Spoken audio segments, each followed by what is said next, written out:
అయితే మేము first vlog చేద్దామని అనుకుంటున్నాము. యూట్యూబ్ కానీ ఇన్స్టాగ్రామ్ కానీ. మనోడు ట్రావెల్ క్యాబ్ నడుతాడు, దాంట్లో ఏమైనా చేయని చెప్పేసి మనం చెప్తున్నా.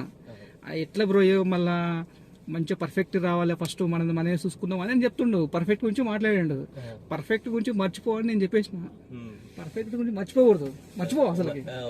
సో ఏ విధంగా ఫెయిల్ కావాలి, ఓడు మనం చూసి నవ్వాలి, మన ఛానల్ పెడతా ఈ మోకానికి ఎంత ఛానల్ అని అని తిట్టాడు. ఓకేనా? ఇప్పుడు మనం కొంతమంది చూస్తాం, వాళ్ళు ఏం చేస్తారు తెలుసా, వేరే వాళ్ళు వాడు ఏదో చెడ్డీలు గిడ్డీలు వేసుకొని ఇట్లా పడితే అట్లా చేస్తారు రీల్స్. ఏం చెప్తారా బాబు ఇది అనుకుంటాం. నువ్వు చూసే ఉంటావు ఎటువంటి వాళ్ళని కూడా. వాళ్ళు తీర కట్ చేస్తే ఇప్పుడు ఇల్లు కట్టుకుంటా ఉంటారు వాళ్ళు. వాళ్ళ స్టూడియో ఇప్పుడు నెక్స్ట్ లెవెల్లో ఉంటుంది. అది అట్లుంటది. నీకు చిన్న మోటివేషన్ ఇస్తా. నువ్వు ఫుడ్ తింటావా బయట? తింటావా? ఏడ బాగుంటది? నార్మల్ గా బయట రోడ్ సైడ్ ఉంటాయి కదా, వెతుకుంటూ వెళ్తావు వాడికి. అంటే ఇక్కడ 90% ఎక్కడ బాగాలేదే అర్థం. మరి స్టిల్ వాడు నడుపుతున్నాడు. అంతే. అర్థమవుతుందా? ఓకే.